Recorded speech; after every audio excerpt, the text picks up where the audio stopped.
जय हिंद एवरीवन। मैं SSC CPO 2024 से सीआरपीएफ एसआई सिलेक्टेड हूँ। तो जैसा कि आप जानते हैं, आपका एग्ज़ाम एसएससी 2025 का प्री 9 से 12 दिसंबर के बीच में होने वाला है।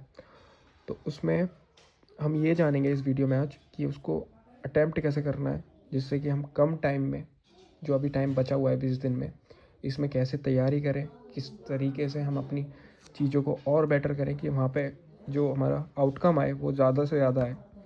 और अटैम्प्ट कैसे करना है कि जैसा कि आप जानते हैं कि एसएससी ने अब पैटर्न को एकदम से चेंज करा है, 30 मिनट्स के स्लॉट्स में इसको चेंज कर दिया है। तो उससे इम्पैक्ट बहुत पड़ने वाला है। अब मैं बताता हूँ आपको, अगर मैं इस वाले अटैम्प्ट को दे रहा होता तो मेरी स्ट्रेटजी क्या रहती कि जिससे ये एग्ज़ाम को अच्छे से क्लियर करें और अच्छा स्कोर भी बना सकें। चलिए बताता हूँ मैं आपको। स्टार्ट करते हैं जीएस से। तो हम पहले जीएस के बारे में जानेंगे। इसमें मैं आपको एक चीज़ बताऊँ पहले, जब आप एग्ज़ाम देने जाएंगे वहाँ पर, तो आपको ये भी पता है कि कोई भी विंडो खुल सकती है, जीएस की भी, रीजनिंग की भी, मैथ्स की भी, इंग्लिश की भी। तो आपको आपका आपका माइंडसेट अब अपना चेंज करना पड़ेगा कि जो हम पहले प्रैक्टिस कर रहे थे, आपको भी पता है अब वो वहाँ यहाँ पर काम नहीं आने वाली। कि हम जैसे मेरी खुद की, जैसे मेरी मैथ्स अच्छी है तो मैं क्या करता था पहले कि मैथ्स को पहले अटैम्प्ट करता था, ठीक है। तो अब वैसा कुछ नहीं रहा है। अगर वहाँ पे पहले, सपोज़ करो वर्स्ट केस क्या हो सकता है कि पहले जीएस आ जाए, ठीक है। तो अपना दिमाग इस तरीके से बिल्ड करके चलना अभी से कि आप पहले जीएस ही अटैम्प्ट कर रहे हो, उस हिसाब से लेके चलना, ठीक है। जीएस करी, 30 मिनट बैठे हो। अब पता है आपको, सबको पता है कि 10 से 12 मिनट ही इनफ रहेंगे जीएस के लिए, मतलब मैक्स टू मैक्स 10 से 12, ठीक है। तो मेरी स्ट्रेटजी ये रहेगी कि भाई वन गो में ही आपको सारे क्वेश्चंस करने, और दोबारा उन क्वेश्चंस पे जो आपके वन गो में क्वेश्चंस हो जाएं सही, आप दोबारा प्लीज़ उनको रिपीट करके मत चेक करने जाना। क्योंकि वो जो पहला वाला जो होता है ना, एक गट आता है कि हाँ ये चीज़ सही है, गट फीलिंग आती है अंदर से, तो वो एकदम सही होती है। आप बाकी के जो बचे हुए मिनट्स बचेंगे, जैसे 12 मिनट में आपने वो ख़त्म कर दीजिए यस, तो बाकी जो मिनट्स बचे हुए हैं, 18 मिनट्स बचे हुए हैं, तो आप उसमें कोशिश करना कि आप जो क्वेश्चन कर दिए उन पर अटैम्प्ट करके मतलब वापस मत जाना, उनको चेक मत करना, ज़्यादा से दिमाग मत लगाना उन पर, ठीक है। वन गो में जितना आपकी नॉलेज थी, आप उसी में अटैम्प्ट करना सारे क्वेश्चंस को। मेरा बस कहने का ये मतलब है कि जो ऑप्शन, जैसे मान के चलो एक क्वेश्चन था, उसके 4 ऑप्शन थे, आपने वन गो में देखा तो सेकंड ठीक था, ठीक है। अब जो बाकी टाइम बचेगा ना, आप दोबारा उस क्वेश्चन पे आओगे तो पता नहीं, ये भी आपको सही लगने लगेगा, ये भी सही लगने लगेगा। तो ऐसी चीज़ें होती हैं एग्ज़ाम में, मैंने खुद एक्सपीरियंस करी हैं, तो मैं वो चीज़ बता रहा हूँ। बाकी आप समझ गए होगे मैं क्या कहना चाह रहा था। तो अब जीएस के लिए इतना ही है। मैं देखो इसमें इनफ टाइम है, तो इसमें जितना आप रिवाइज़, अपने जो भी नोट्स बने हुए उनको रिवाइज़ करते रहना टाइम टू टाइम, अच्छे से जितना बताया बस उतना उसी पे टिके रहना, मतलब उसी पे रहना है आपको, ज़्यादा कुछ एक्स्ट्रा दिमाग मत लगाना। सेकंड, अब हम देखेंगे इंग्लिश को।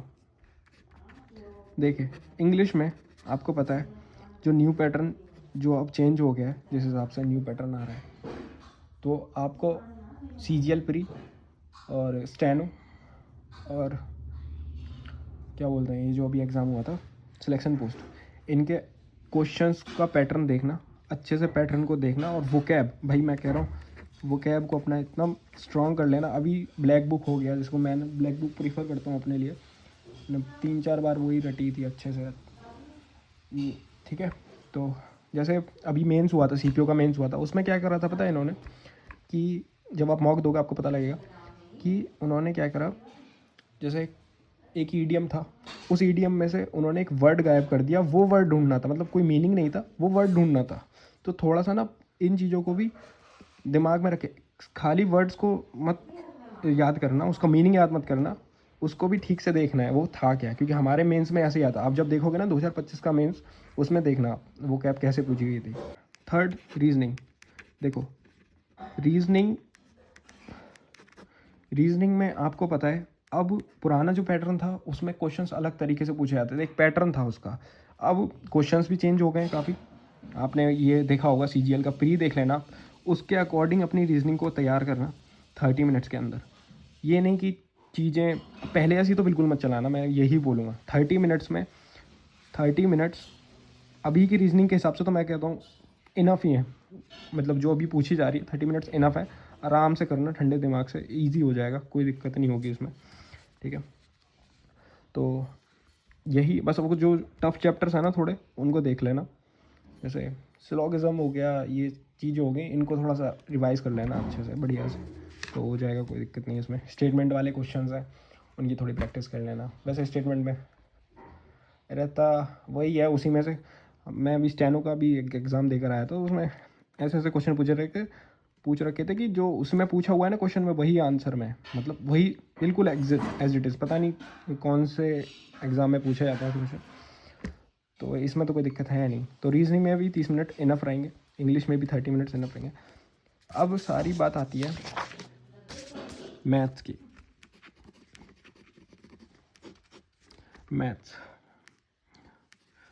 मैथ्स में 30 मिनट्स को मैं अभी आपकी जगह होता तो मैं अभी क्या करता।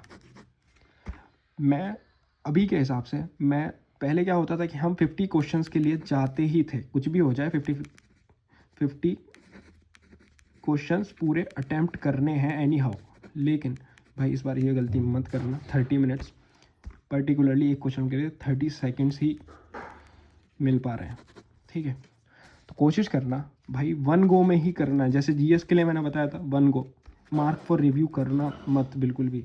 मार्क फॉर रिव्यू करोगे और वापस उस पर आओगे तो वो 100% आप गलत ही करके जाओगे, क्योंकि एक तो पहली बात तो 30 मिनट्स में वापस आने का टाइम नहीं मिलेगा। तो आप क्या करोगे, गलती ज़्यादा तुक्का। जैसे आपके मान के चलो मैथ्स का कोई क्वेश्चन था, आपको उसमें दो क्वेश्चन उसमें लग रहे थे, ठीक है, कि यार मैं मार्क फॉर रिव्यू करके आगे कर लूँगा सॉल्व, तो आ जाएगा।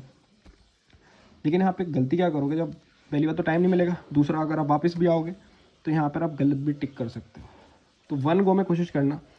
मेरी स्ट्रेटेजी ये रहती कि भाई मैं 35 से 40 क्वेश्चंस के बीच में एकदम राइट टिक करूँ, मतलब एकदम जो भी है। मैं अगर क्वेश्चन जैसे पहले से 10 के बीच में कोई क्वेश्चन, 3 क्वेश्चन भी छूट रहे हैं, 4 भी छूट रहे हैं, मैं छोड़ के चलता, मैं वो क्वेश्चन करता जो मेरे को अभी के लिए बिल्कुल राइट होते हैं, मतलब 35 से 40।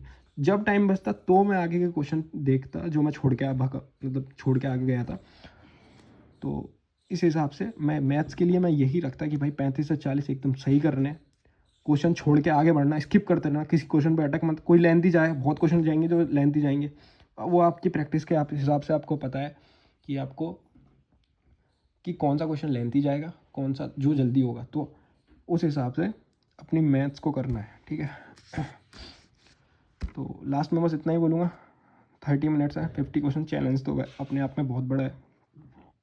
लेकिन पहले आप ये कोशिश करना, मत करना कोशिश 50 क्वेश्चन करने की कोशिश, गलती मत करना। मैं अभी भी लास्ट में यही बोलूँगा, ठीक है, क्योंकि आप खुद टाइम देख सकते हो, पर्टिकुलर इतना नहीं होता है। मतलब अब वो देखेंगे क्वेश्चंस क्या पूछेंगे, वो अब ऐसा तो पूछेंगे नहीं ना 2 + 2 4 होते हैं, तो ऐसा तो नहीं पूछेंगे, वही पूछेंगे जो अभी तक पूछते आ रहे थे।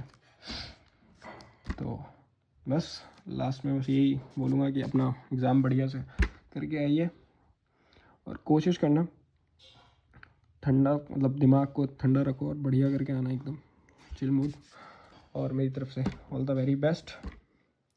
आगे मैं बहुत सारी स्ट्रेटेजी है मेरी, मैंने 2 मंथ्स में कैसे अपना रनिंग तैयार करी थी, मैं हर चीज़ें मैं आपको गाइड कर दूंगा। और कमेंट्स में अगर आपको कुछ भी पूछना है मेरे से, कुछ भी किसी भी चीज़ से रिलेटेड, तो मैं कोशिश कर दूंगा आपको बताने की। तो थैंक यू अभी के लिए, काफ़ी लंबी होगी ये वीडियो। तो जय हिंद सभी को। आपके सारे डाउट मैं कमेंट्स में क्लियर कर दूंगा। और नेक्स्ट वीडियो किस पर हो, अगर आपको जानना हो कुछ भी, तो मुझे कमेंट में बता देना। जय हिंद दोस्तों।